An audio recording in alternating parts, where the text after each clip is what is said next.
الرحيم. الحمد لله رب العالمين، وأصلي وسلم على أشرف الأنبياء والمرسلين نبينا محمد عليه وعلى آله أفضل الصلاة وأتم التسليم. أما بعد، أيها الإخوة الكرام والأخوات الفاضلات المستمعات، السلام عليكم ورحمة الله تعالى وبركاته. ونحمد الله تعالى أن يسر لنا أن نقترب إن شاء الله في الانتهاء مما نحن بصدده من الكلام على أشراط الساعة الصغرى. من أشراط الساعة ما أخبر به صلى الله عليه وسلم لما قال في حديث أبي هريرة الذي رواه الإمام أحمد، لما قال صلى الله عليه وسلم: إنها ستأتي على الناس سنون خداعة. سنون جمع إيش؟ جمع سنة. خداعة كيف؟ يعني تخدع الناس. إيش نوع هذا الخداع؟ قال: يصدق فيها الكاذب، ويكذب فيها الصادق، ويؤمن ويؤتمن فيها الخائن، ويخون فيها الأمين، وينطق فيها الرويبضة.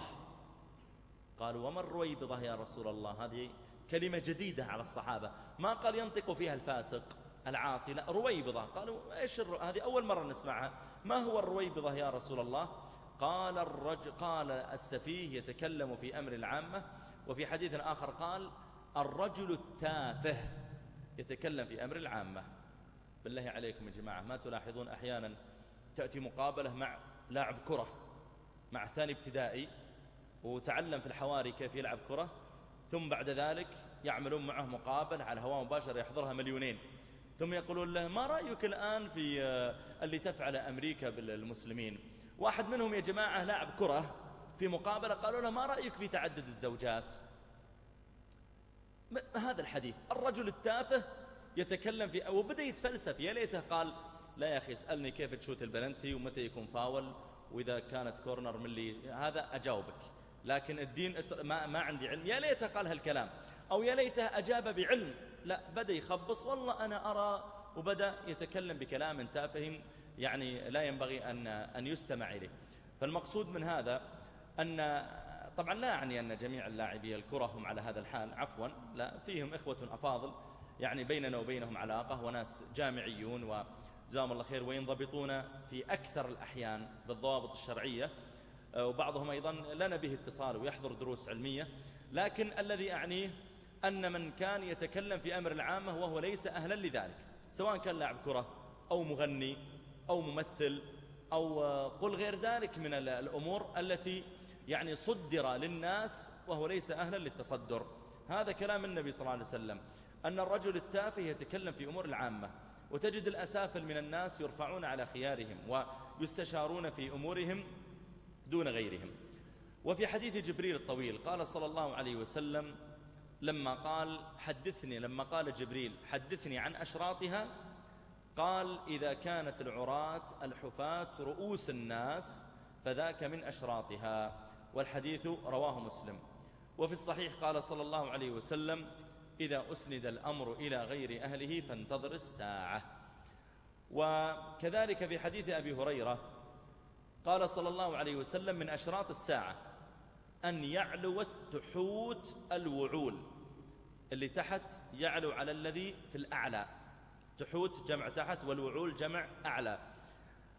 ثم قال أبو هريرة لعبد الله بن مسعود، قال: كذلك يا عبد الله بن مسعود سمعته من حبي؟ من يعني بحبي؟ رسول الله صلى الله عليه وسلم قال: نعم ورب الكعبة. قلنا: وما التحوت؟ قال: سفول الرجال وأهل البيوت الغامضة يرفعون فوق صالحيهم، والوعول أهل البيوت الصالحة. والحديث رواه الطبراني في الأوسط. وفي الصحيحين عن حذيفة رضي الله تعالى عنه فيما رواه عن النبي صلى الله عليه وسلم في قبض الأمانة، قال: حتى يقال للرجل في آخر الزمان، يمدح، يقال: ما أجلده، ما أظرفه، ما أعقله، وما في قلبه مثقال حبة من خردل من إيمان. هذا يا جماعة واضح الآن.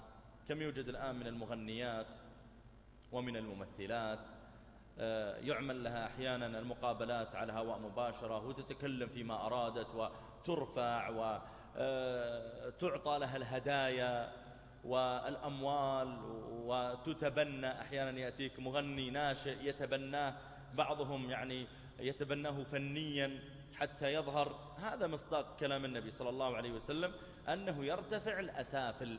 لو تسأل تقول طيب يا جماعة إيش مقوماته هذا حتى يمكن ساعة ونصف على قناة فضائية يكلم مليونين؟ ما هي المقومات التي عنده؟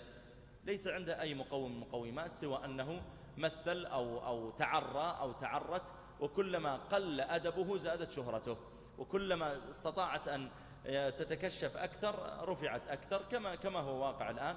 وهو كلام النبي صلى الله عليه وسلم أنه ينطق فيهم الرويبضة وأن السفول يرتفعون.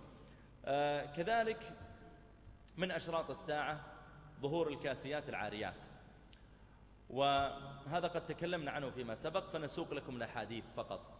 روى أحمد بسند صحيح عن عبد الله بن عمرو قال صلى الله عليه وسلم: سيكون في آخر أمتي رجال يركبون على السروج كأشباه الرجال، ينزلون على أبواب المساجد، نساؤهم كاسيات عاريات، على رؤوسهم كأسنمة البخت العجاف، العنوهن فإنهن ملعونات.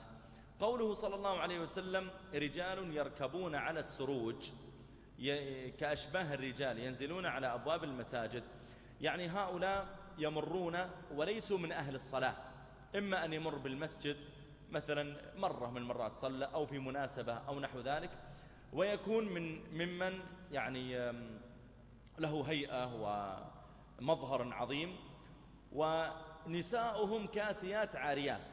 وأن ترى أحيانا يا جماعة في بعض الأسواق الآن امرأة متكشفة أشد التكشف وبجانبها زوجها يمشي، فإذا قلت يا أخي جزاك الله خير ستر امرأتك، قال أنت اللي غض بصرك. أليس في ناس يجيبك بهذا الجواب أحيانا؟ تشك أحيانا هذا رجل أو ليس رجلا. بل يا جماعة الأمر أحيانا أعظم من هذا، أن يقبض أحيانا على بعض يعني نساء بعض الناس، إما زوجة وإما بنت، ثم إذا أقبل إلى الشرطة أو أقبل إلى هيئة الأمر بالمعروف والنهي عن المنكر لأجل أن يعني يسلموه ابنته ويناصحوه، يقول لبعض الإخوة الذين في هذه الأماكن، يقولون نحن يعني نود أن نهدئ في البداية ونخاف أن ينطلق ويضربها يعني حديدة أو يقتلها عندنا. يقول فإذا الرجل أصلا الأمر عنده عادي ويقول الله يهديك، أنا قلت لا تفعلي هذا مرة ثانية، يلا معي. مرة من المرات كنت في إحدى الأماكن، فكنت في المطار، فأتكلم مع أحد الشباب مسؤول في المطار، مسؤول شرطة في المطار، فتكلمت قلت يا أخي التكشف موجود في المطار، يا أخي لو تحاولون يعني تكلمون الهيئة أو. قال يا شيخ أعظم من التكشف. قلت ما هو؟ قال مرة من المرات كان هناك فتاة جالسة على كرسي، يقول ومرت ساعتان 4 5 10 ساعات وهي على جلستها، وكل قليل ينادى على رحلة كذا رحلة كذا وما قامت. شككت في وضعها فأخذناها إلى القسم الشرطة وحققنا معها، فإذا هي قد خرجت مع شاب منذ 3 أيام من عند أهلها، ومل منها تورط، ماذا يفعل بها؟ قالت اذهب بي ضعني في المطار. وضعها في المطار. يقول المهم اتصلنا على الشرط، عندكم بلاغ عن فتاة اسمها كذا وكذا؟ ما في بلاغ. المستشفيات أحد سأل عن كذا؟ ما في أحد. كم رقم والدك؟ يمين يسار إلى أن أعطتنا رقم والدها. يقول أدخلتها في غرفة واستدعينا والدها، أقبل إلينا يعني قرابة الساعة 12 في الليل 1، جاءه خايف. إيش القصة؟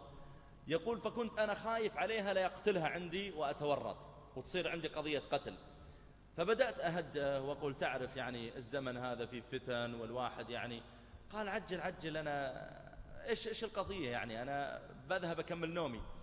قلت يعني تعرف الواحد أيضا أولاده لازم يهتم. يقول كثر علي، طيب عجل أخبرني. قلت بالعربي بنتك كانت عند واحد 3 أيام في شقته وجاء بها الآن ووضعها في المطار. قال أوه، وأنا أقول فين البنت من 3 أيام؟ والله يا جماعة بهالعبارة. يقول صاحبي قلت هذا إنسان ولا حيوان ولا؟ قلت بنتك. قال فين البنت؟ يا أخي البنت هذه الله يهديها يا أخي، تطلع دائما الله يهديها الله. يقول وطلع البنت وأنا متجهز فأحول بينه وبينها، لا يضربها بدباسة ولا بعقالة على الأقل يعني ممكن. يقول فشاف البنت ويطقها من هنا، يا بنت أنا ما قلت لك ما تطلعي إلا بإذني، يا بنت ما تتأخر، خلاص يا أبوي خلاص.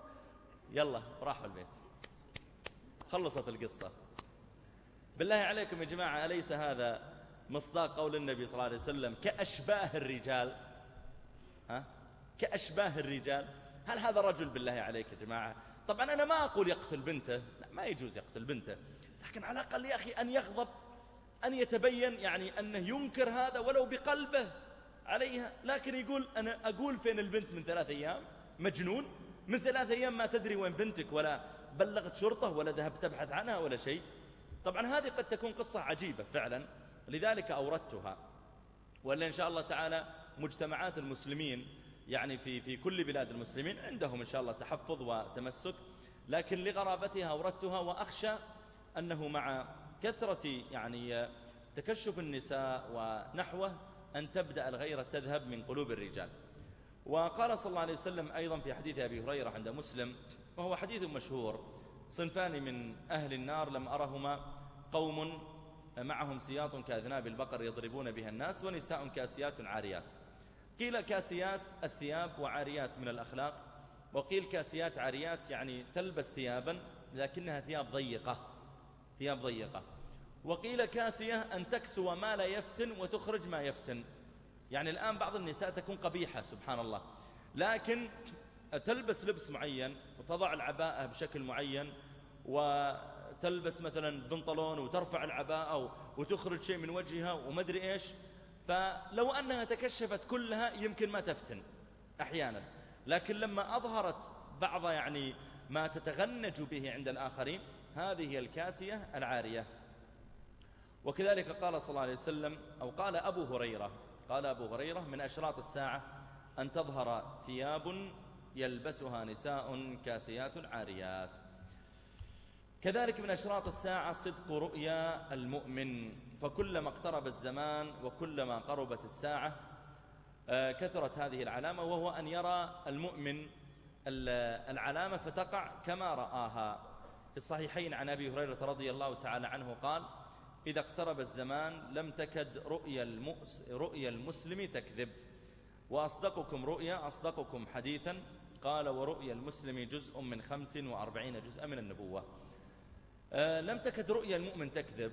قيل إن المؤمن تكثر الرؤى تسلية له، يصبح الزمان فاسد جدا ويبيت وهو ضائق صدره من كثرة الخمور وكثرة الربا وظهور الشرك، فيرى رؤيا مثلا يرى الجنة وما أعد الله تسلية له، أن يجعله الله تعالى يرى بعض الرؤى الحسنة تسلية له وإدخالا للسرور عليه. وقيل إن رؤيا المؤمن تصدق لا تكذب، يعني أنها ما تحتاج معبر. أنتم الآن إذا رأى الواحد رؤيا يرى أحيانا ثعبان، عقرب، فيقول له المعبر: نعم الثعبان يدل على كذا، العقرب يدل على كذا، الجبل هذا يدل على كذا، أنت رأيت حمامة بيضاء؟ قال: لا، سوداء، إذن هي تدل على كذا. في آخر الزمان يا جماعة ما فيه ثعبان يدل على كذا وحمامة تدل على كذا، تكون رؤيا المؤمن صادقة 100%، يراها في المنام كأنها يعني تمثيل لما سيراه في اليقظة. يرى في المنام مثلا أن نزل مطر، يستيقظ الصبح يرى نفس المطر نزل. يرى في المنام مثلا أن حادث سيارة، يستيقظ الصبح يرى نفس السيارة عملت الحادث. إذا تقارب الزمان لم تكد رؤيا المؤمن تكذب. كذلك من أشراط الساعة ما أخبر به صلى الله عليه وسلم لما قال في حديث أبي هريرة، قال: سيكون في آخر الزمان سيكون في آخر أمتي أناس يحدثونكم بما لم تسمعوا أنتم ولا آباؤكم فإياكم وإياهم. رواه مسلم. يعني يخرج ناس يبدأون يؤلفون كلام، كثرة الكذب وعدم التثبت في الأخبار. يبدأ ناس يألفون أشياء، ويبدأ يقول: أنا رأيت كذا وفعلت كذا، ويبدأ أحيانا قد يكذب على النبي صلى الله عليه وسلم وأصحابه: يحدثونكم بما لم تسمعوا أنتم ولا آباؤكم. وفي رواية قال صلى الله عليه وسلم: يكون في آخر الزمان دجالون كذابون يأتونكم من الأحاديث بما لم تسمعوا أنتم ولا آباؤكم فإياكم وإياهم لا يضلونكم